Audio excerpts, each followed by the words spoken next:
ब्रह्मांड की अवधि, सूर्य की आयु, इस पृथ्वी की आयु, चंद्रमा की आयु, बृहस्पति या फिर अलग अलग ग्रहों की आयु, इससे भी आगे बढ़कर ब्लैक होल जैसे दिखने वाले बड़े बड़े आकाशीय पिंडों, खगोलीय पिंडों की आयु, या फिर एक एक गैलेक्सी की आयु कितनी है। समय समय पर इस पर अनुसंधान भी होता रहा है और समय समय पर इसमें सुधार भी होता रहा है। ब्रह्मांड विज्ञान अनुसंधान के इसी क्रम में आज मैं कुछ ऐसे ग्रहों तारों की आयु को आपके समक्ष प्रस्तुत करूंगा। पीछे की जितनी भी मान्यताएं हैं देखिएगा, उन सभी पर प्रश्न उठने जा रहा है, चाहे वो आधुनिक विज्ञान के द्वारा खोजी गई हो या फिर अपने प्राचीन काल में हम लोगों ने परंपरा के रूप में जो चीज बना ली। आप सभी वीडियो को बहुत ध्यान से देखिएगा, एक एक तर्क के साथ जो भी प्रश्न आदि उठाएंगे, इससे दो लाभ होंगे। पहला, अनुसंधान में आप सबकी रुचि बढ़ जाएगी, सृष्टि को जानने में एक विशेष आकर्षण उत्पन्न होगा। दूसरा, ये जो सृष्टि की ग्रहों तारों की अलग अलग आयु कैलकुलेट की जाती है, आप सभी का आज सोचने का एक नजरिया बदलने का मैं प्रयास करूंगा। ये केवल प्रयास मात्र है, इसीलिए बहुत ध्यान से सुनिएगा एक एक बात को। प्रिय दर्शकों, जैसा कि आप सभी आज तक सुनते आ रहे हो कि ब्रह्मांड की आयु 4 अरब 32 करोड़ साल है। आधुनिक विज्ञान कहता है कि 14 अरब साल, और हिंदू सनातनी यानी हम लोगों की मान्यताओं के अनुसार 4 अरब 32 करोड़ साल ये ब्रह्मा का एक दिन माना जाता है। इसके बाद ब्रह्मा की रात्रि आ जाती है, लोग कहते हैं कि प्रलय आ जाता है। लेकिन मैंने एक बात आप सभी को याद होगा बोला था कि प्रलय में ग्रह तारे यानी 4 अरब 32 करोड़ साल बाद सब कुछ एटम आयन के समुद्र में लीन रहता है, पूरी तरह पदार्थ खत्म नहीं होता, वो एटम आयन के रूप में रहता है। और ब्रह्मा का जो अगला दिन होता है प्रलय के बाद वाला, वहां से फिर वो बनना शुरू हो जाता है। वास्तविकता में वहां पर मेरा अनुसंधान ही गलत था। आज मैं आप लोगों को गलत करने नहीं आया हूं, आज मैं अपने बताए अनुसंधान को ही गलत ठहराने आया हूं। सृष्टि की जो अवधि बताई थी उतनी बड़ी कैलकुलेशन तो अनुसंधान का विषय है। मैं तत्ववादी की बड़ी व्यवस्थित तरीके से आयु निकाली थी, वो अनुसंधान का विषय है, लेकिन उसका एक विकल्प दे रहा हूं, तब तक इसको मानकर चलना है।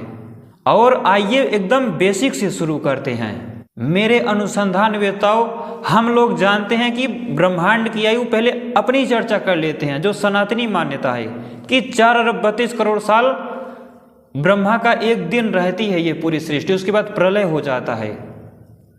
प्रलय की बात तो छोड़ दो, ये पृथ्वी ही 4.5 अरब साल पुरानी है। और आप सभी को जानकर आश्चर्य होगा, 4.5-5 अरब साल अभी और चलेगी। हम ब्रह्मांड की आयु 4 अरब 32 करोड़ साल बोलते हैं, ये पृथ्वी ही लगभग 10 अरब साल चलेगी अभी। सूर्य 4.5 से 5 अरब साल पुराना है। आगामी 5 अरब साल बाद यानी मिलाकर 10 अरब साल तो सूर्य की आयु है। उसके बाद 10 अरब साल तक वो ड्वार्फ स्टार के रूप में रहेगा, यानी सूर्य के जन्म से लेकर मरने तक की, ड्वार्फ स्टार के अंत तक की आयु देखें तो लगभग 20 अरब साल होगा। कुछ गैलेक्सियां 13 अरब साल पहले बन चुकी थी, वो भी अभी 8-10 अरब साल तक रहेंगी। वैसे ये 4 अरब 32 करोड़ साल वाली बातें, ये सब बातें मैं ही पीछे की वीडियो से बोलता आ रहा हूँ कि सृष्टि आदि में अलग अलग ऋषि धरती से उत्पन्न हुए थे, मनुस्मृति वहां पर रची गई थी। इन सब से भी बढ़कर कोई मार करता है कि 1 अरब 97 करोड़ वाली सृष्टि सही है, कोई मार करता है कि 1 अरब 96 करोड़ वाली सृष्टि सही है। 2-3 प्रकार के मत हैं जो आपस में वाद विवाद चलता रहता है। आप 1 अरब 97 की बात कर रहे हो, 96 की बात कर रहे हो, ये 4 अरब 32 करोड़ वाली सृष्टि खो गई। फिर से अब मैं कुछ नए तर्क देता हूँ, सृष्टि की अवधि का भी एक तर्क देता हूँ। वो जो कैलकुलेशन बताई थी उसे अभी अनुसंधान की कैटेगरी में रखना है। अभी एक और तर्क दूंगा। तो ये जो हम लोग कहते हैं ना, आइए मैं बेसिक से लेकर बस बहुत एक विनती है कि ध्यान से सुनिएगा एक एक बात को। और ये भ्रम की 4 अरब 32 करोड़ साल सृष्टि चलती है, इसे तो पूरी तरह खत्म कर दो। सृष्टि क्या, ये पृथ्वी ही लगभग 4 अरब 32 8 अरब 64 करोड़ साल तक अगर प्रदूषण आदि नहीं हुआ, लगता तो नहीं चल पाएगी, लेकिन अगर प्राचीन काल की तरह ऐसे व्यवस्थित रूप से प्राकृतिक तौर पर बढ़ती रही तो 8 अरब 64 करोड़ साल तक पशु पक्षी कहीं नहीं जाने वाले, लगता तो नहीं प्रदूषण आदि को देखकर। लेकिन पीछे जैसे आज तक चली आ रही है, अगर इस तरह चलती रही तो 8 अरब 64 करोड़ साल तक कहीं नहीं जाने वाली है। ये कैलकुलेशन में हम लोगों से गलती कहाँ पर हुई, सबसे पहले उसकी चर्चा करते हैं। निश्चित रूप से वैदिक थियरी ऑफ इवोल्यूशन के अनुसार इंसानों की उत्पत्ति धरती के अंदर से ही हुई थी। पशु पक्षी कीट पतंगे पेड़ पौधे सबकी उत्पत्ति। लेकिन ये जो हम लोग कहते हैं ना कि 1 अरब 97 करोड़ साल, वास्तविकता में ये मनु संवत है। जैसे युधिष्ठिर संवत, शक संवत, मोहम्मद संवत, इस्लाम ईसाई संवत, विक्रम संवत, उसी प्रकार ये मनु संवत है। ये जो हम लोग कहते हैं कि सतयुग के बाद त्रेता, फिर द्वापर, फिर कलयुग आता है, कुछ लोग तो यहाँ तक कहते हैं कि कलयुग में पाप ही होता है। क्या राम के समय कलयुग नहीं था? स्थितियां कितना गिर गई थी। राम ने त्रेता में भी सतयुग ला दिया था। क्या पृथु सागर इक्ष्वाकु के समय कलयुग नहीं था? और भयंकर स्थितियां गिर गई थी। तो ये मात्र केवल काल गणना है और ये सृष्टि के परिप्रेक्ष्य में है। तो इसका मतलब नहीं कि कलयुग रहेगा तो अधर्म ही धर्म रहेगा, सतयुग रहेगा तो अच्छा ही अच्छा रहेगा। पृथु सतयुग में ही जन्मे थे। क्या दुर्गति थी समय की, इतिहास जानने वाले जानते हैं। उस व्यक्ति ने फिर से सतयुग ला दिया था। तो ये सतयुग कलयुग उसी प्रकार है जैसे सोमवार के बाद मंगलवार आता है, बुधवार आता है, ऐसे क्रमिक ये युग चलते रहते हैं। गलती कहाँ पर हुई? गलती यहाँ पर हो गई जैसे रात्रि होती है और उसके बाद दिन होता है। हम लोगों ने क्या समझ लिया कि ब्रह्मा का एक दिन है, इतना सृष्टि रहेगी, और ब्रह्मा की जो रात्रि है 4 अरब 32 करोड़ साल, उतना ही प्रलय रहेगा। यहाँ पर हम भ्रमित हो गए, गलती यहीं पर हुई। सृष्टि की अवधि वाले वीडियो में मैं भी भ्रमित हो गया था। मैंने कहा था कि 4 अरब 32 करोड़ साल बाद पृथ्वी सब कुछ एटम आयनों में बिखर जाएगी, जबकि ऐसा कुछ नहीं है। और क्यों नहीं है, उसके पीछे कोई तर्क भी तो होगा। तो उसके पीछे ये तर्क है, जब रात और दिन क्या होते हैं, रात जैसी कोई चीज वास्तव में होती ही नहीं।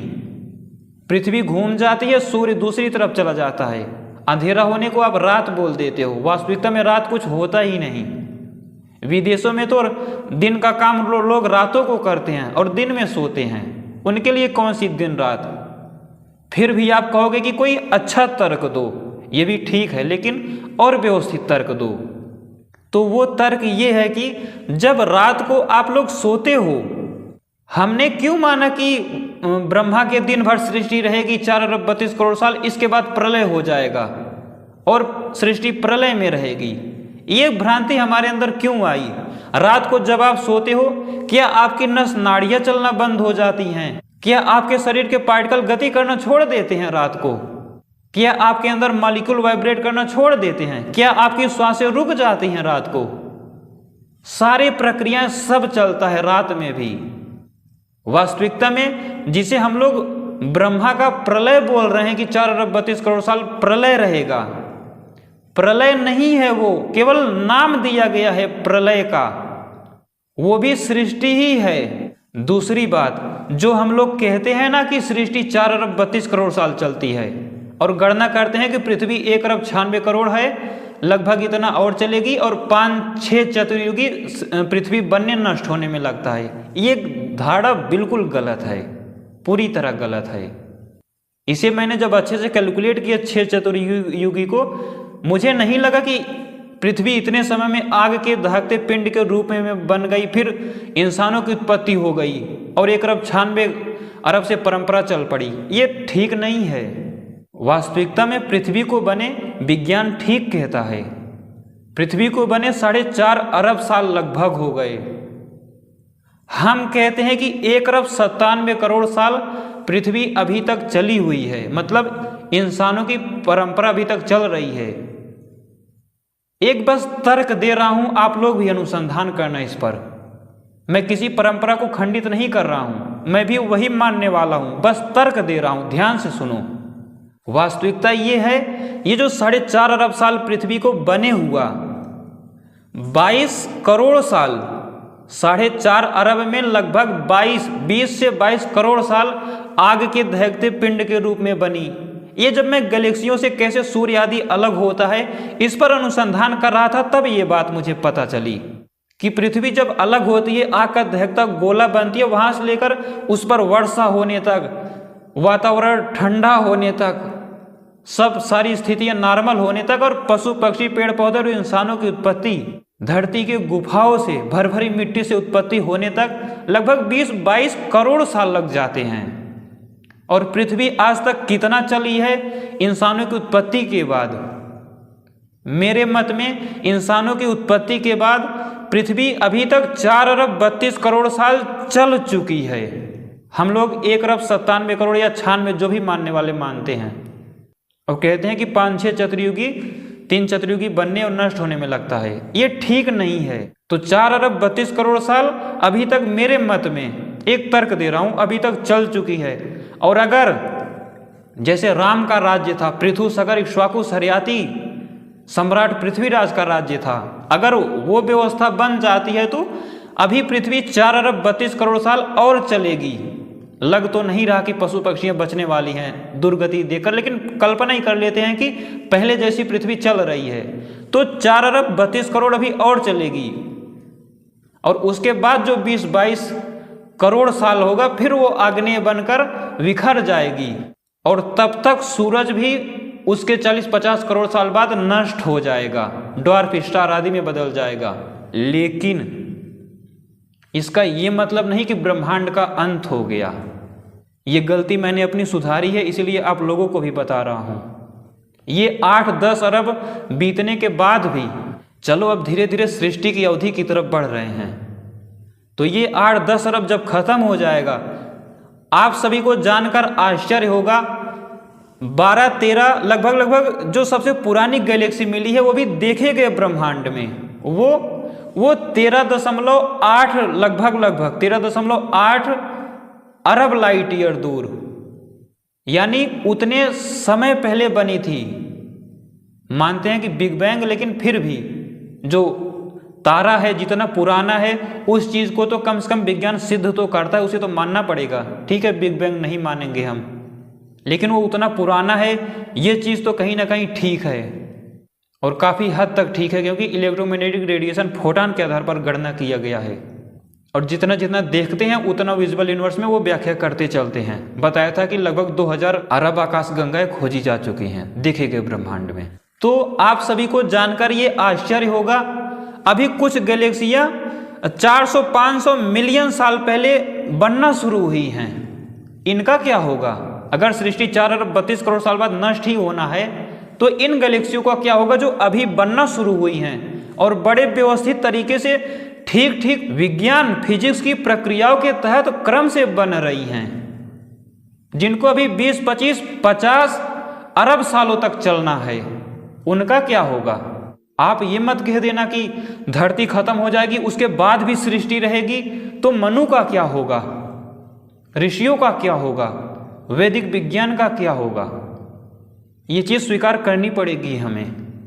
इस पर अनुसंधान करो, वैज्ञानिक तौर पर इसको समझो, इन विषयों पर गंभीरता से सोचो, खंगालो क्या सच्चाई हो सकती है, क्योंकि ये सब एजम्पशन है, कोई प्रैक्टिकल तो दे नहीं रहा हूं कि मुझे मान ही लेना है। इसी प्रकार आप भी अपना अपना एजम्पशन बनाओ, इसी को अनुसंधान कहते हैं। अनेक चीजों के प्रूफ भी दिया था, तो आगे आओ। यानी ऐसे हम लोग क्या करते हैं, एक पृथ्वी है इतनी बड़ी, एक इतना बड़ा सूर्य है, इन्हीं दोनों को पकड़कर हम बैठ जाते हैं, यहीं दो की अवधि कैलकुलेट करते रहते हैं। अरे ऐसी ऐसी गैलेक्सियां हैं 13-13, 14-14 अरब साल पुरानी हैं, और लगभग उसका 2 गुना, 3 गुना, 4 गुना और चलेंगी। उसका क्या करोगे आप? और सूर्य की आयु ज्यादा होती या फिर गैलेक्सी की, या गैलेक्सी के केंद्र में जो विशालकाय दानव बोलते हो, वो विशालकाय तारे ब्लैक होल होते हैं उनकी आयु ज़्यादा होगी।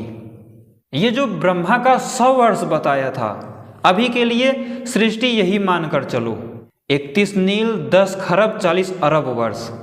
वर्तमान मान्यता के अनुसार ब्रह्मा का 51वां परार्ध चल रहा है, यानी 51वां वर्ष।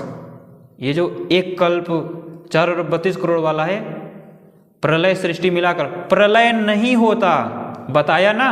रात को आपकी नसें काम करना थोड़ी बंद कर देती हैं, लाइट जलाकर रात को काम करो, अनुसंधान करो, दिन भर सो।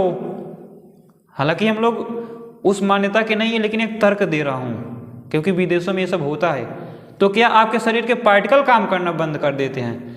तो ब्रह्मा के दिन भर सृष्टि रहती है और रात भर प्रलय हो जाता है, ये कैसे आप सिद्ध कर ले गए? और सबसे बड़ी बात, अगर 4 अरब 32 करोड़ साल ईश्वर सृष्टि बनाता है फिर प्रलय कर देता है, तो सामूहिक सृष्टि की अवधि जो मैंने बताई उसका क्या होगा? मैंने नहीं बताई है, महाभारत में वो गणना है। व्यास, याज्ञवल्क्य और वशिष्ठ के कैलकुलेशन है वो। भीष्म पितामह ने कैलकुलेट किया, कृष्ण ने, युधिष्ठिर ने। ये जो ब्रह्मा के 100 वर्ष तक, ब्रह्मा की आयु 100 वर्ष होती है, अभी के लिए सृष्टि की अवधि यही मानकर चलो। क्योंकि इसके बाद वाली जो सृष्टि मैंने और बताई है, लगभग दिन रात्रि मिलाकर 3 संख्य 11 पद्म 4 नील चतुर्युगी, वो तो बहुत आगे जा रही है, काफी हद तक तार्किक भी लग रही है, लेकिन अभी के लिए यही मानो। क्योंकि एक चीज मेरी ये गलत हो गई कि ब्रह्मा के रात्रि भर प्रलय रहता है, ये महाभ्रांति है। 4 अरब 32 मेरा यहां तक मानना है, ये भी सुन लो। जरूरी नहीं कि ये 4 अरब 32 करोड़ वाला दिन वाला हो, क्योंकि 4.5 अरब साल तो पृथ्वी को ही पुराना हो गया। हो सकता है ये मात्र समय का विभाग है। जिस प्रकार सोमवार के बाद मंगलवार, उसके बाद बुधवार आता है, इसी प्रकार सतयुग बाद त्रेता, द्वापर, कलयुग आता है, फिर सतयुग। अच्छाई बुराई आदि से कोई लेना देना नहीं है, मात्र समय की अवधि है। तो हो सकता है कि ये जो आधी पृथ्वी बीत गई, लगभग आधी जो आगे बढ़ रही है, हो सकता है ये ब्रह्मा की रात्रि वाला 4 अरब 32 करोड़ हो। अनुसंधान का विषय है, यानी ब्रह्मा की रात्रि वाला समय चल रहा है। रात्रि का मतलब नहीं कि प्रलय हो गया। आप सभी कहोगे कि बिल्कुल सही है, रात्रि को हम सो जाएं तो इसका मतलब थोड़ी शरीर के नस नाड़ियां सब कुछ प्रलय थोड़ी हो जाता है रात्रि को। कितने जीव होते हैं रात्रि को विश्राम ही नहीं करते, और विश्राम करने का मतलब थोड़ी होता है प्रलय हो गया। और ईश्वर के पास और कोई काम धंधा नहीं है, ओम रूपी वाइब्रेशन को पकड़ पकड़ के 4 अरब 32 करोड़ में महत्व तो सब कुछ बनाता है, फिर समेट लेता है। ये तर्क विहीन बातें हैं। तो आप सभी कहोगे कि ये तो तार्किक हुआ, लेकिन अब आप सभी के मन में एक और प्रश्न उठेगा, सतयुग त्रेता की तरह ऐसे ही दे देते, रात्रि और दिन बनाने की क्या जरूरत पड़ गई? ब्रह्मा का एक दिन, अगर मान भी लेते हैं एजम्पशन की ये ब्रह्मा की रात्रि 4 अरब 32 करोड़ वाली ये रात्रि का समय चल रहा है, तो अगर ये मान भी ले तो रात्रि शब्द क्यों दिया? प्रश्न उठता है ना आप सभी के मन में, उठना चाहिए, अगर नहीं उठता तो। यही अनुसंधान है। मैं नहीं कह रहा हूं कि मैं सही हूं पूरी तरह, और भी ऐसे ऐसे प्रश्न मेरे मन में बहुत प्रश्न हैं, अभी आगे 2-4 प्रश्न और उठाऊंगा। तो ये जो आपने कहा कि रात्रि शब्द क्यों दे दिया, इस पर मेरा मत यही है कि अगर ये जो ब्रह्म के 100 वर्ष तक 31 नील 10 खरब 40 अरब वर्ष, यहां पर लिखने का प्रयास करूंगा, ये जो सृष्टि की अवधि अगर इसे मानते हो तो इतना भर सृष्टि रहती है, इतना भर, इसके बीच में कोई अरलय प्रलय नहीं होता वहां पर जो। इसीलिए मैं कह रहा हूं कि वो जो 3 शंख वाली सृष्टि मैंने अनुसंधान करके बताई आप सभी को, उस पर इसीलिए मुझे अब प्रश्न उठ रहा है, क्योंकि 2 कारणों से। एक तो ब्रह्म के प्रलय में प्रलय नहीं होता, ये चीज मुझे स्पष्ट पता चल गई, और दूसरा वहां पर मैंने कहा था कि महत अहंकार मन को एक मानकर भी कैलकुलेट कर सकते हो, यहीं पर मैंने गलती कर दी। व्याख्या की दृष्टि से एक मान सकते हो, महत व अहंकार व मन 2 को एक मान सकते हो, तीनों को एक मान सकते हो, ओम के साथ जोड़कर चारों को एक मान सकते हो, लेकिन मैथमेटिक्स में ये नहीं चलेगा, कैलकुलेट में। इसीलिए उस पर मैं अभी प्रश्न उठा रहा हूं, तो उसको अभी साइड करते हैं। अभी के लिए यही मानो कि ब्रह्म के 100 वर्ष तक 4 अरब 32 जैसे कुछ लोग क्या होता है 4 अरब 32 करोड़ का सीधे 100 से गुणा कर देते हैं, कहते हैं कि 31 नील 10 खरब 40 अरब वर्ष आ ही नहीं रहा है। अरे ये एक दिन है 4 अरब 32 करोड़, इसको 2 से गुणा करोगे तो दिन रात्रि, रात्रि मतलब प्रलय नहीं, वो भी सृष्टि ही मानी जाएगी। तो 8 अरब 64 करोड़, ये बस कैलकुलेशन का एक आधार बताया है। अभी बता रहा हूं कि रात्रि नाम दिया ही क्यों, इसलिए इतनी व्याख्या करनी पड़ रही जिससे आप लोगों को संतुष्ट कर ले जाऊं। तो इसीलिए नहीं आता कैलकुलेशन में, क्योंकि ये एक दिन है। अब एक दिन का 30 दिन से गुणा करोगे या फिर सीधे 360 से गुणा कर दोगे तब 1 साल आएगा। 30 से गुणा करोगे तो 1 महीना, फिर 12 से गुणा कर दो या फिर सीधे ही 360 से गुणा कर दो 1 साल। इसको अब जाके 100 से गुणा करना है, हम लोग सीधे ही 100 से गुणा करने लगते हैं। तो ये जो ब्रह्म का 100 वर्ष है, 31 नील 10 खरब 40 अरब वर्ष, इतना पूरा सृष्टि चलती है। महत अहंकार मन को अब यहां पर अलग अलग मानकर ही व्याख्या करेंगे। जब से महत तत्व में सारे अक्षर प्रकट हो जाते हैं, यानी महत तत्व बन जाता है, तब से लेकर यानी एक दिन से लेकर ऐसे करते करते करते करते गैलेक्सियां बनेंगी, नष्ट होंगी, पृथ्वियां बनती रहेंगी, सूर्य बनते रहेंगे, गैलेक्सियां नष्ट होती रहेंगी, करते करते करते करते 100 ब्रह्म वर्ष तक, 31 नील 10 खरब 40 अरब वर्ष तक। उसके बाद महत तत्व और ओम अव्यक्त हो जाते हैं। फिर इतना जब हो जाता है तो इतना ही बड़ा एक महाप्रलय होता है, अत्यंत प्रलय। इसी वजह से बीच बीच के गणना में भी प्रलय शब्द का प्रयोग किया ऋषियों ने। एक अपना मत दे रहा हूं। तो ये जो सृष्टि 4 अरब 32 करोड़ साल बाद प्रलय नहीं होता। ये जो ब्रह्म का 100 वर्ष है, ब्रह्म मतलब वही ओम और महत तो दोनों का संयुक्त रूप, तो उस वहां तक की आयु जब नष्ट हो जाती उसी को अव्यक्त का एक दिन भी कहते हैं। 10,000 कल्प, महत तत्व का 7,500 कल्प, अहंकार तत्व का 5,000 कल्प, और मन और सूक्ष्म इंद्रियां जो कि छंदों के स्तर पर होती हैं 3,000 कल्प। तो अभी इसी को मानकर हम चलते हैं। तो एक ही महाप्रलय होता है, वो भी 100 वर्ष बाद। अभी 51वां वर्ष चल रहा है।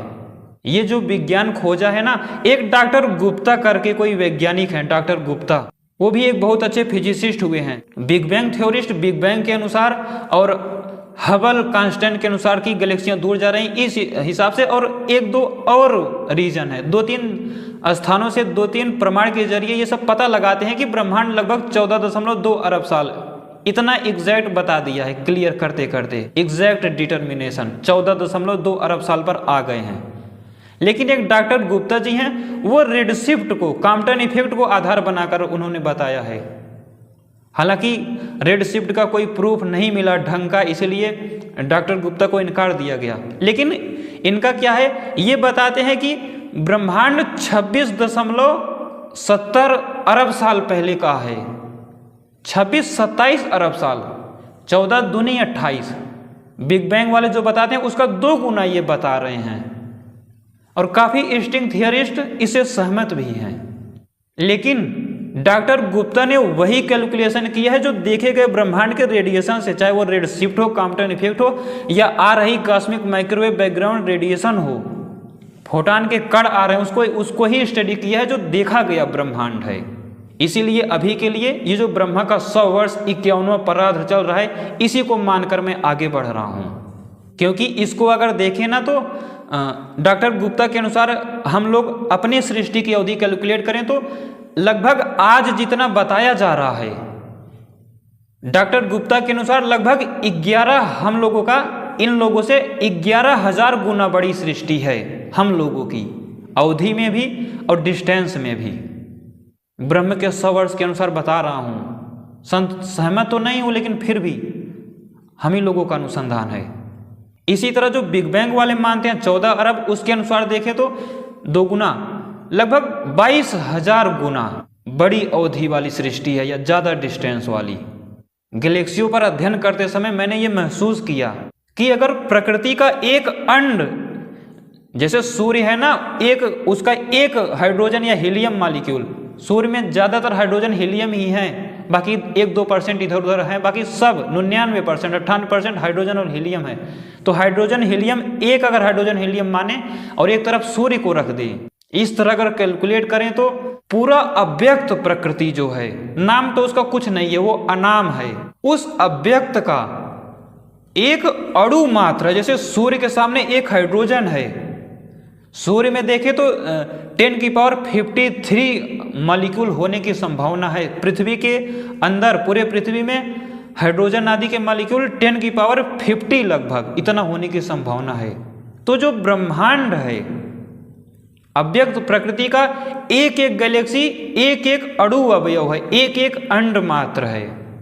इस दृष्टि से तो 3 संख्या वाली ज़्यादा सही लग रही है, लेकिन कुछ चीज़ों की वजह से मैंने खुद ही उसी अनुसंधान पर प्रश्न उठा दिया, अपने अनुसंधान पर। इसीलिए अभी के लिए इतना ही मानते चलो, ब्रह्म के 100 वर्ष तक, 31 नील 10 खरब 40 अरब वर्ष, इतना अभी के लिए मानते हुए चलो। हाँ, ये इससे कम नहीं हो सकता, ये मेरा दावा है, इससे कम नहीं हो सकता।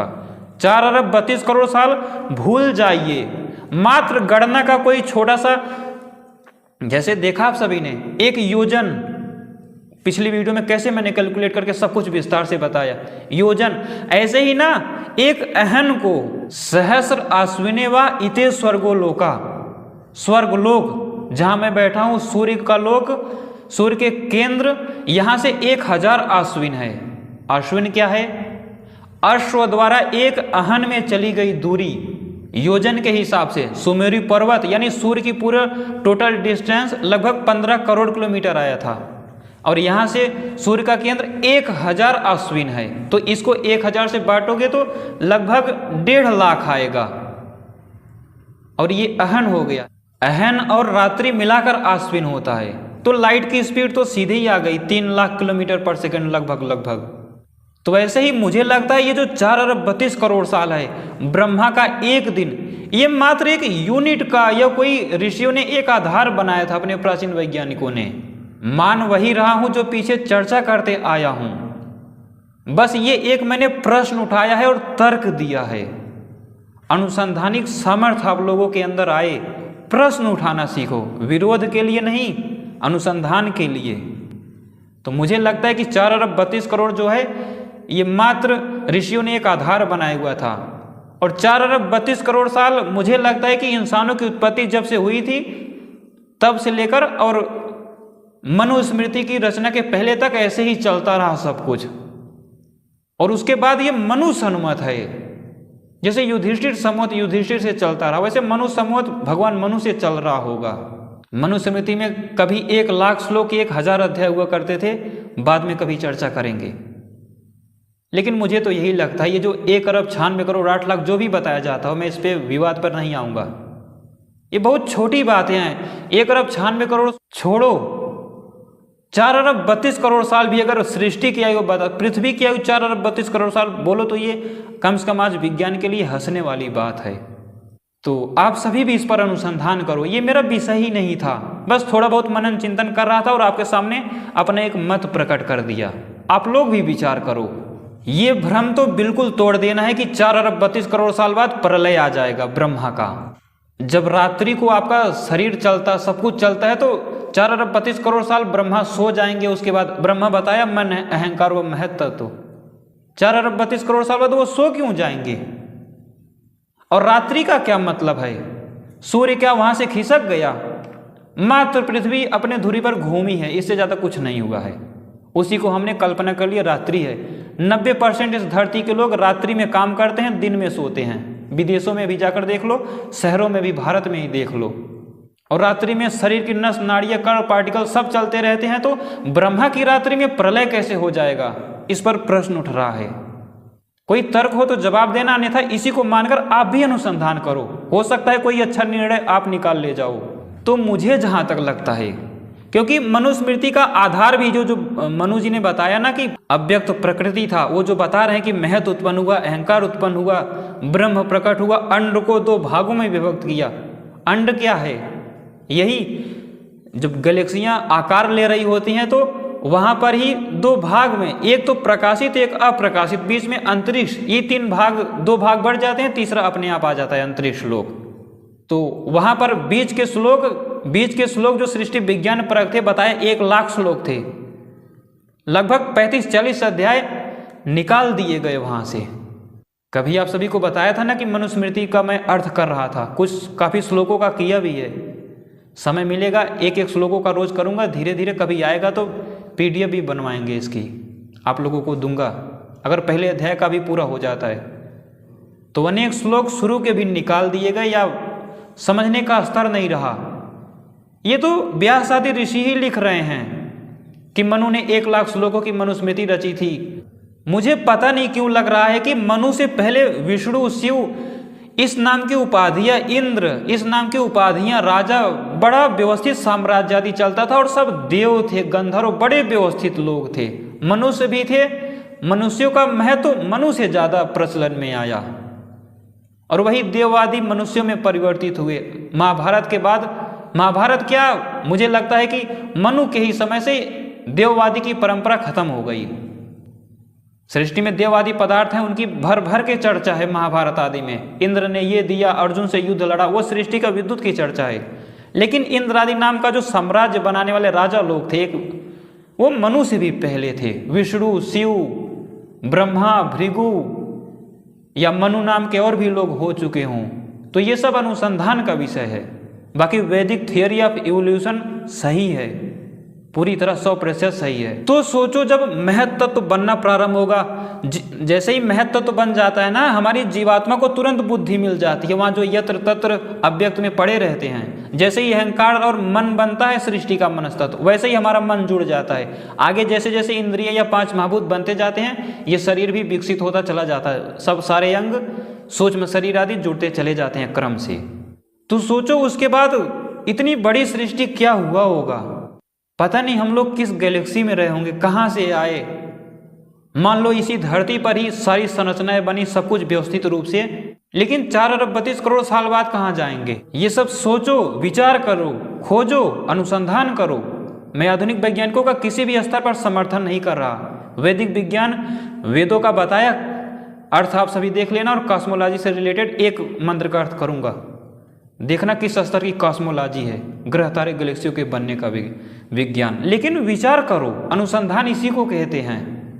कुछ मानकर मत बैठ जाओ कि 4 अरब 32 करोड़ साल में सृष्टि नष्ट हो जाती है, अन्यथा विज्ञान हंसेगा हम पर। दर्शकों, कमेंट करना कि क्या ऐसे प्रश्न आप लोगों के मन में आते हैं।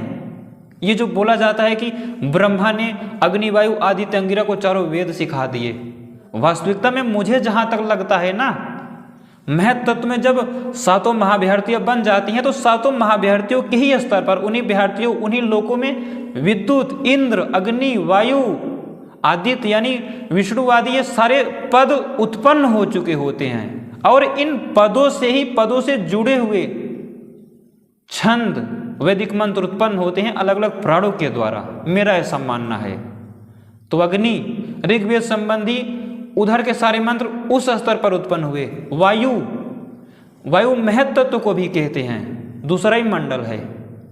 तो महत तत्व आदि से संबंधित गद्य रूपी भी छंद है उसमें, ये वहां से अलग विशेष स्थिति में उत्पन्न होते हैं। आदित्य जो सामवेद के मंत्र हैं ना, लगभग 1500-1600 से 1800, सब ऋग्वेद के मंत्र हैं, और जो ऋग्वेद में आज नहीं पाए जाते वो दूसरे शाखाओं के ही थे, ऋग्वेद के ही थे। लेकिन 12 आदित्यों से संबंधित वो मंत्र हैं, इसलिए सूर्य आदि से यानी आदित्य लोकों से, उनसे संबंधित होने से उसे सामवेद बोल दिया गया। और तीनों वेदों को ऋष के अथर्ववेद बना है, तीनों वेदों को सम्मिलित करके, ऐसा मेरा मानना है। तो 4 ऋषि धरती पर उत्पन्न हुए परमात्मा, निश्चित रूप से कोई वैज्ञानिक प्रक्रिया रही होगी, और मेरी कोई हैसियत नहीं है इस पर मैं प्रश्न उठाऊं, क्योंकि जब तक अपना तर्क ना हो तब तक बोलना ही नहीं चाहिए। कोई ना कोई प्रक्रिया ज्ञान देने की तो रही होगी, जब तक उसे महसूस कर लें, अनुसंधान कर लें, तो फिर देखा जाएगा। क्योंकि 1000 ऋषि या हजारों लोग अगर जन्मे थे तो 4 लोगों को ही क्यों मिला। तो ये जो अभी मैंने बताया कि वो अग्नि, वायु, आदित्य, अंगिरा, पहले पद उत्पन्न हो जाते हैं। अग्नि, इंद्र, विष्णु, वरुण, त्वष्टा, तब जाके इनके मंत्र अलग अलग प्राणों द्वारा उत्पन्न किए जाते हैं। इसी को स्तुति कहते हैं। और मेरा एक अनुसंधान ये भी है, हम लोग क्या सोचते हैं कि आप संयोग तो देखिए, रामायण में क्रम से देखिएगा, अभी देखना आपको भी बड़ा आश्चर्य लगेगा, शायद आपने अभी तक ये सोचा ही ना हो। ऋग्वेद में जो पहले मंडल और 9वां 10वां मंडल है उसको तो छोड़ दो, क्योंकि पहले में और 9वें 10वें में अलग अलग प्रकार के सैकड़ों ऋषि हैं, लेकिन दूसरे से लेकर 8वें मंडल तक एक एक मंडल का एक एक ऋषि है। और बड़ा आश्चर्य होता है कि एक एक ऋषि तीसरे मंडल के विश्वामित्र हैं, रामायण में राम को ले जा रहे हैं। 7वें मंडल के पूरे वशिष्ठ हैं, अयोध्या में ही बैठे हुए हैं। 4थे मंडल के गौतम हैं, अहिल्या प्रकरण में अहिल्या, गौतम, इंद्र, ये सतवत ब्राह्मण में आया है, 100% विश्वास के साथ कह सकता हूं। और एक और जगह देखा मैंने, बड़ा विस्तृत आख्यान है, ये पूरा सृष्टि विज्ञान है, खगोल विज्ञान की घटना है, मैं दावा करता हूं ये। लेकिन वो गौतम का प्रसंग जो 4थे मंडल में थे वो भी रामायण में आ गया। अब कौन बचा? 5वें मंडल के भरद्वाज बचे। भरद्वाज कहाँ गए? भरद्वाज, वनवास होता है तो भगवान राम भरद्वाज से ही मिलते हैं सबसे पहले, वहीं पर सभा लगी हुई थी कि वापस चले आओ अयोध्या में। अब कौन बचा? अत्रि बचे। अत्रि तो रामायण के मुख्य ऋषि हैं। ये जो 7 ऋषि हैं ना, विश्वामित्र आदि, ये जो 7 मंडलों के पहला और 9वां 10वां में अलग अलग प्रकार के, लेकिन बाकी 7 के अलग अलग 7 ऋषि सब क्रम से रामायण में हैं। ये कैसा संयोग है मुझे तो समझ में नहीं आया। दूसरी बात बताया कि वशिष्ठ को प्राथमिक प्राण कहेंगे, अत्रि को अपान कहेंगे। ये सब बोलने के बाद मेरा ये अनुसंधान है कि जो सबसे पहले सृष्टि में जब महत तत्व ब्रह्म का महत अहंकार मन का जो 51वां वर्ष चल रहा है, उत्तरार्ध वाला, ये परार्ध, ये जब कभी शुरू हुआ था, यानी पहले दिन से जब महत तत्व प्रकट रूप में आ गया था ओम आदि के द्वारा, वहां पर जो मरीचि, अत्रि, अंगिरा, पुलस्त्य, पुलह, क्रतु, वशिष्ठ, नारद आदि 10 प्राण थे। मेरा मानना है कि वैदिक मंत्रों को उन प्राणों के द्वारा उत्पन्न किया गया था। और ये जो वशिष्ठ आदि हैं, इन्होंने सृष्टि से देखा उन छंदों को, यजन कराते समय ये छंद इनकी पकड़ में आ गए, वो ज्ञान इन प्राणों को था, इन्होंने डिटेक्ट किया, सूर्य आदि बनाने में महत्वपूर्ण भूमिका निभाई। अब जो बन रहा है मंत्र, उन्होंने ही सब उत्पन्न करके नष्ट हो गए होंगे, महत अहंकार में मिल गए होंगे वो सारे अक्षर जो मरीचि, अत्रि आदि थे, दक्ष आदि बताया था, धर्म, कश्यप, तो हो सकता है वो मिल गए हों। लेकिन उन अलग अलग प्राणों के द्वारा जो उत्पन्न किए गए अलग अलग छंद हैं, वो इन 7 के द्वारा सृष्टि से ग्रहण किए गए। ये 7 रामायण वाले नहीं, मैं ये नहीं कह रहा हूं कि वशिष्ठ मतलब ये रामायण वाले इन्होंने ग्रहण किया। सृष्टि में जो वशिष्ठ आदि हैं, जो 7 को क्रम से बता दिया मैंने, एक आध छूटे होंगे तो देख लेना, विस्तार से बताया। तो ये जो सृष्टि में है ये ऋषि, इन्होंने पहले से उत्पन्न हुए छंदों को मुझे लगता है पकड़ पकड़ अग्नि से संबंधित, इंद्र से संबंधित छंदों को दर्शन किया। ये दृष्टा हैं, और जो सृष्टि आदि में थे वो सृष्टा थे। संभव है आज भी अलग अलग प्राणों के द्वारा उत्पन्न किए जाते हों और किए जा रहे हैं, क्योंकि जहां आवश्यकता पड़ेगी महत तत्व में हलचल होगी, वहां अक्षर अपने आप प्रकृति से प्रकट हो जाएंगे, प्राण नए बन जाएंगे। लेकिन मुख्य रूप से आधार रूप में जो अंतरिक्ष आदि बन चुका है, कहीं ना कहीं वो सृष्टि के प्रारंभिक वाला ज़्यादा महत्व रखता है, क्योंकि वो आधार रूप में है। तो मुझे लगता है कि ये लोग दृष्टा हैं। फिर भी बता दिया था कि प्राथमिक प्राण से ये सारे छंद उत्पन्न हुए हैं। तो ये इस पर भी विचार करना, आप सभी कमेंट करना कि ऐसे प्रश्न आप लोगों के मन में उठते हैं क्या? उठने चाहिए, यही अनुसंधान है। 4 अरब 32 करोड़ साल हम पकड़ के बैठे हुए हैं। तो ये रामायण काल में वो 7 वेदों के 7 से कैसे मिल गए? कोई कहता है कि रामायण वाला इतिहास है, मैं नहीं स्वीकार करूंगा। पृथु, शर्याति, सगर आदि नाम भी है, मनुष्य आदि कड़ों के रूप में है, यहां तक बोल रहा हूं। इतिहास में नहीं स्वीकार कर रहा हूं, यहां तक कि मंत्र का जो ऋषि है वो भी इतिहास नहीं है। लेकिन ये संयोग कैसे बना, ये अनुसंधान का विषय है। वैदिक मंत्रों से सृष्टि बनी है, बार बार सुन रहे हो। एक मेरा स्पष्ट ये भी मानना है कि ये वैदिक मंत्र सीधे तो नहीं कह सकते ईश्वर ने दिया, क्योंकि ईश्वर ने ओम के माध्यम से महत तत्वादि को प्रकट किया और महत तत्वादि से प्राण बने, प्राणों ने मंत्रों को उत्पन्न किया। तो पूरी सृष्टि ईश्वर बनाने से बोल सकते हो जैसे ग्रह तारे बनाए वैसे मंत्रों को उत्पन्न किया, सीधे सीधे प्राणों ने उत्पन्न किया अलग अलग। तो इस पर भी आप सभी विचार करो। हाँ, ध्यान रहे नास्तिक मत बन जाना ऐसे सोचते सोचते, नास्तिक नहीं बनना है। मैं नास्तिक बनने को नहीं बोल रहा हूँ। नास्तिक ईसाइयों और इस्लाम से भी बहुत ज़्यादा खतरनाक होते हैं। एक Elon Musk 10 Elon Musk 11 Elon Musk को पैदा कर दिया, एक मंगल ग्रह पर अधिकार नहीं होगा, उसके 10 बच्चे देखो क्या क्या करते हैं, ये तो कोई सोचता भी नहीं। नास्तिक सबसे भयंकर होता है। एक नास्तिक 58 देश के मुसलमानों पर भारी पड़ जाएगा। तो जब तक मैं हूं गलती से भी नास्तिक मत बनना। बस प्रश्न उठाया है कि इस पर अनुसंधान करो, वैज्ञानिकों की तरह सोचो। विज्ञान सबका है। सोचो अगर ये सिद्धांत सही हुआ जो मैंने एक एजम्पशन मात्र दिया, अगर ये सही हुआ तो 4 अरब 32 करोड़ साल बाद कहाँ जाओगे पृथ्वी छोड़कर? वैसे लगता ही नहीं कि 4 अरब 32 करोड़ नास्तिक लोग चलने देंगे, लेकिन फिर भी। और ये जो इतिहास है मनु से लेकर अलग अलग राजर्षियों का,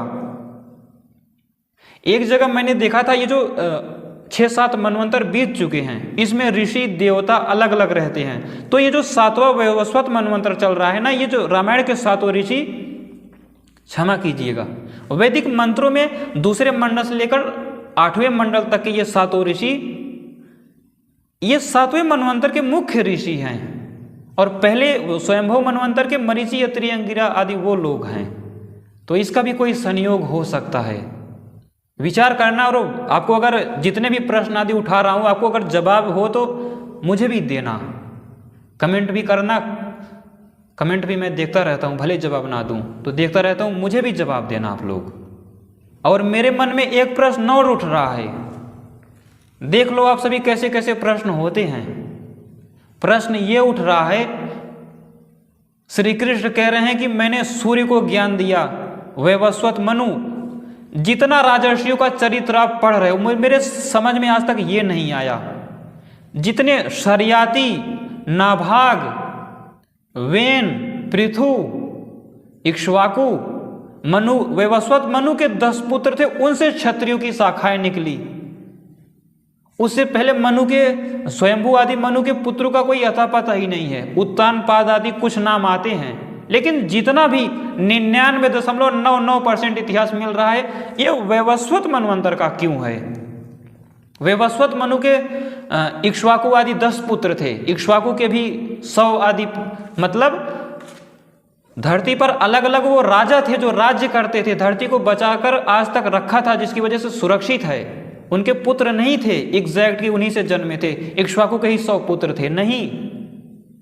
उस साम्राज्य में जैसे हम लोग मनु की वजह से मानव कहे गए, मनुस्मृति की भूमिका में ही, ज़्यादा तो अर्थ नहीं किया, लेकिन जब एक अध्याय पूरा हो जाएगा, बीच में छोड़ दिया था, जब एक अध्याय पूरा हो जाएगा तो भूमिका में ही मैंने बड़े अच्छे से प्रसंग में वो दर्शाया है राजर्षियों का विशेष चरित्र।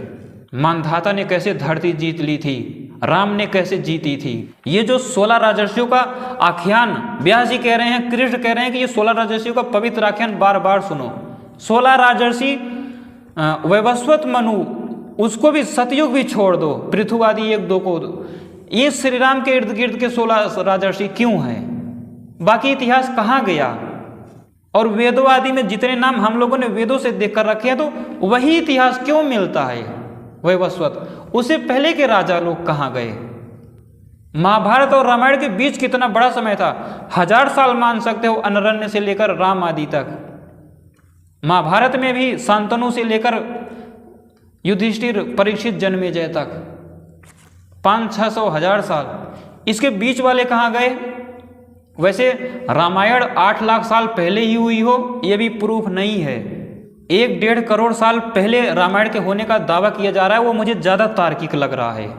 वर्तमान में मिले राम सेतु का रामपुल से कोई लेना देना नहीं है। वास्तविक लंका तो मालदीव ही थी, और मुझे लगता है कि सही है, ये करोड़ों साल पहले रामायण हुआ था। तो इन सब का क्या जवाब होगा?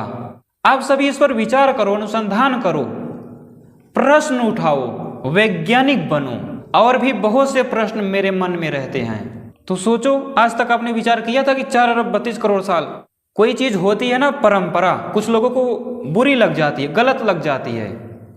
कुछ चीजें होती हैं समय के साथ अपनी गलती स्वीकार कर लेनी चाहिए हमें। हम लोग क्या होता है उसी चीज को पकड़ के बैठे रहते हैं। विज्ञान बैठने को नहीं कहते, बैठकर राम नहीं बन पाओगे, पृथु सगर इक्ष्वाकु विश्वामित्र अगस्त्य और सर्वभंग नहीं बन पाओगे। उसके लिए हर मर्यादा को लाकर अनुसंधान करना होगा, आगे बढ़ना पड़ेगा। एक मेरा ये भी अनुसंधान मानना है कि ये जो वैदिक मंत्र हैं, बताया था ना, ये अक्षरों का क्या रंग, अक्षर, ये जो अक्षर बोला, कितना भी सूक्ष्मता में चले जाओ, कैसी भी तकनीकी से, अक्षरों का कोई रंग नहीं होता। संभवतः पदों का होता है, पदों से रंग बनना शुरू हो जाते हैं जब छंद बनने लगते हैं, अलग विषय है ये अनुसंधान का। और शुरुआत में श्वेत आदि वर्ण ही ज्यादा बनते हैं जो देखे नहीं जा सकते, महसूस नहीं किए जा सकते, केवल समाधि में जाने जा सकते हैं।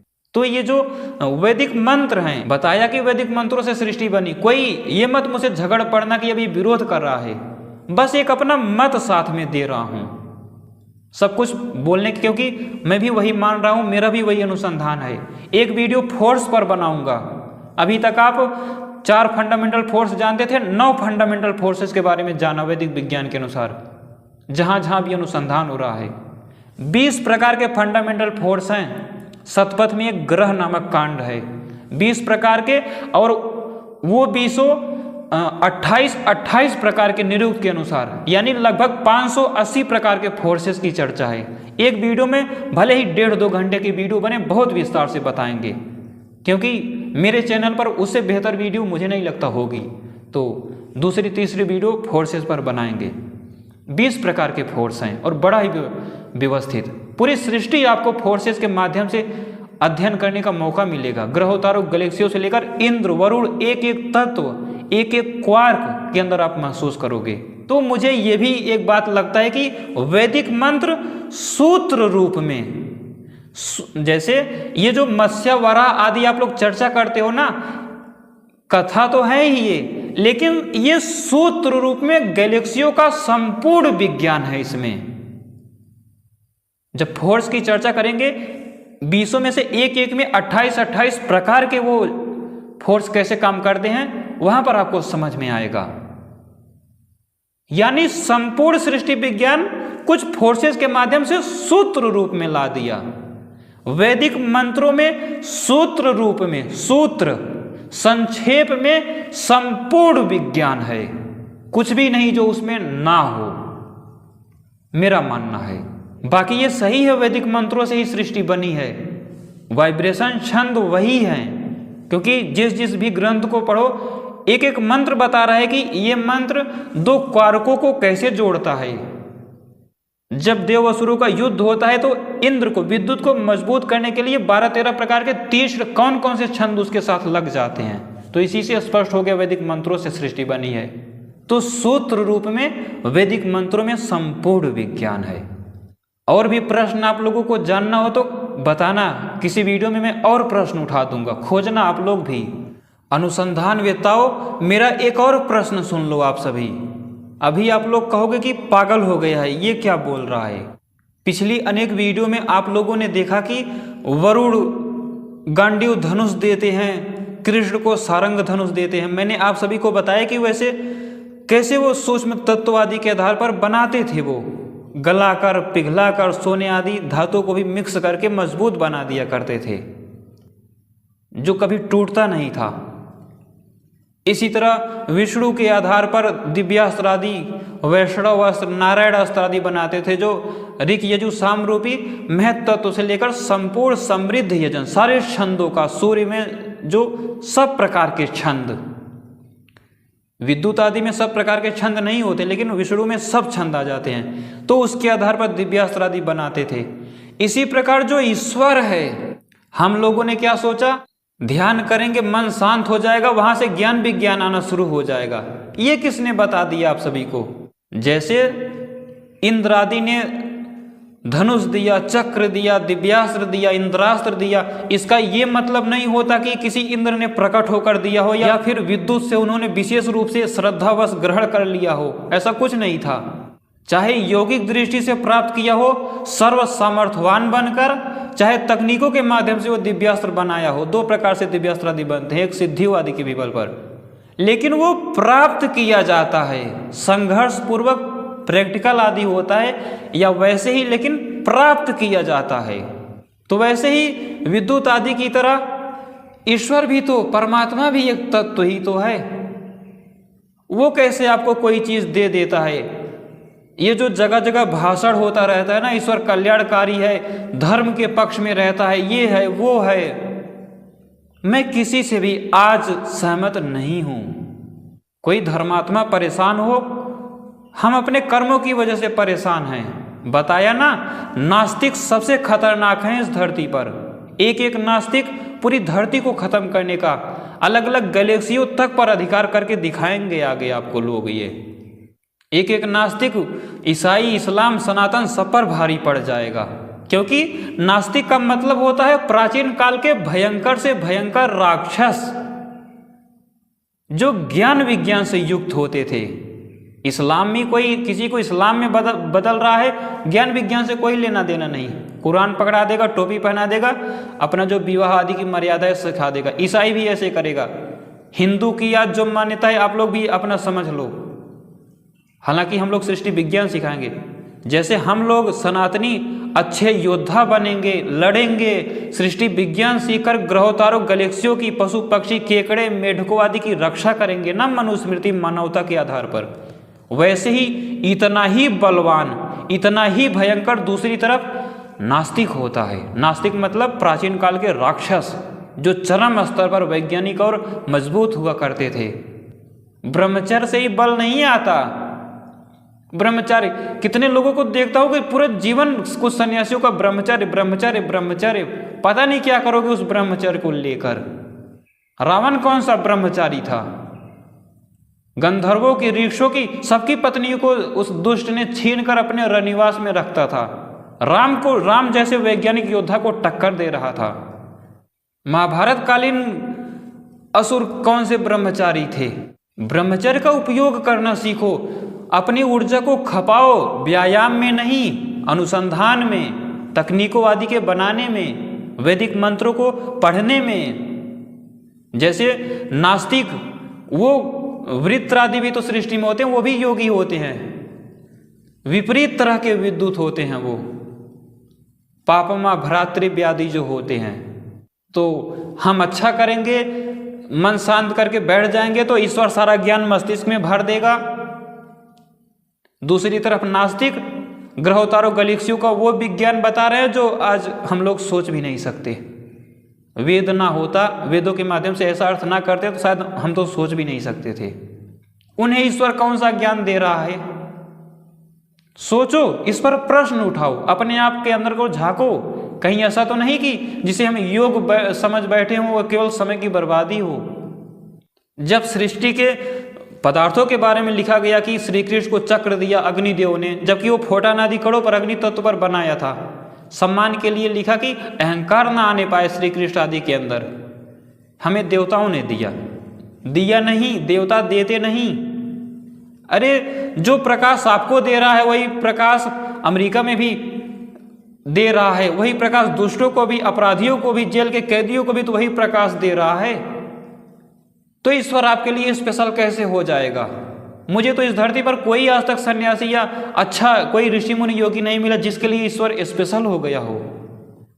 सब कहते फिरते हैं कल्याणकारी है, कर्मों का फल जरूर देता है, इसका एक व्यवस्थित विज्ञान है। देखना, जब शतपथ के माध्यम से 20 प्रकार के फोर्सेस की चर्चा 28 एक फोर्स में 28 फोर्सेस को ले जाकर व्याख्या करेंगे, आपको पता चलेगा कि धारणा का वैज्ञानिक स्वरूप क्या है। एक क्वार्क के अंदर कौन कौन सा फोर्स 28 प्रकार से कैसे बांधे हुए है, निरुक्त और शतपथ को आधार बनाकर। उससे बेहतर वीडियो नहीं होगी यूट्यूब पर, फिर बता देता हूं। तो धारणा, हम लोग क्या करते हैं, श्वासों पर, किसने कहा कि श्वासों पर ध्यान करना धारणा है? किसने कहा? कहाँ लिखा है? योग दर्शन तो मैंने सैकड़ों बार देखा, वहां तो कहीं नहीं लिखा। आप कहोगे भगवत गीता में कृष्ण कह रहे हैं, बिल्कुल कह रहे हैं, लेकिन वो कह रहे हैं कि इंद्र आदि ऐसे कार्य करते हैं, तो इसका क्या मतलब वो ऐसे कार्य करते हैं? उस व्यक्ति ने वेदों को संपूर्ण रूप से जान लिया था, चरम स्तर के योगी थे, वो बोल रहे हैं। उनकी भाषा 2 मिनट में आप कैसे समझ गए? बोल उसके लिए रहे हैं जो उस समय धरती का सबसे बड़ा क्षत्रिय, कृष्ण से भी बड़े क्षत्रिय थे अर्जुन। ठीक है, योग में भगवान कृष्ण चरम पर थे, अर्जुन भी कहीं ना कहीं बहुत व्यवस्थित योगी थे, योगेश्वर थे। एक योगी दूसरे को समझा रहा है, उसको 2 मिनट में हम कैसे समझ गए? हमें तो पता भी नहीं अभी इंद्र क्या है, कौन कौन से फोर्स विद्युत के कंटेंट को बनाने के लिए उत्तरदायी होते हैं। धारणा आदि इसी को कहते हैं, बारीकी से एक एक पदों से सब कुछ देख लेना, ये धारणा है। श्वास, क्या पता श्री कृष्ण श्वास प्राणों को कह रहे हों। किसी ने देखा है प्राण? मुझे भी बताना अगर देखे होंगे कैसे मिलान किया जाता है। तो उस योगी को प्राणों के बारे में श्वासों पर केंद्रित बता रहे हैं, जिसने बार बार प्राणवादी के आधार पर तकनीकें बनाया हो, प्राणों के आधार पर संचालित करता हो, जिसको पूरा क्रिया विज्ञान पता हो, उसको श्री कृष्ण बता रहे हैं। तो इसी प्रकार धारणा आदि का वास्तविक स्वरूप समझो, योग क्या है। हम ध्यान करने बैठेंगे, ईश्वर सारा ज्ञान समर्पित कर देगा। मेरी बातों को आप सभी जो अनुसंधान वेत्ता हो, मस्तिष्क हो, व्यवस्थित बुद्धि हो, गलत मत समझना। अगर आपको लगता है कि कोई ऐसे योगी हो चुके हैं या आज आपके समक्ष उपलब्ध हैं, मन शांत करके बैठे हैं और सारा योग आ गया हो, तो मैं भी कुछ सृष्टि के रहस्य जानना चाहता हूं, मुझे उनसे मिलवाना जरूर। मैं आप लोगों को अनुसंधान वेत्ता बनाना चाहता हूं। ये प्रश्न ये मत समझना कि आपको नास्तिक बनाओ या गलत दिशा में ले जा रहा हूं, नहीं। प्रश्न दिया हूं तो इसके जवाब भी दिया हूं मैं विकल्प रूप में। बताया सृष्टि की होती यही मान लो अभी तक, जब तक वो मैं कैलकुलेट करके ठीक ना कर लूं। और भी ये जितने भी प्रश्न उठाए हैं मैं ही इसका जवाब दूंगा धीरे धीरे आगे, और कितनी बातों का दे भी चुका हूं जो काफी वीडियो देख चुके हैं। ईश्वर ऐसा नहीं है, कल्याणकारी है, बड़ा व्यवस्थित है, सृष्टि निश्चित रूप से अच्छे से चलाया।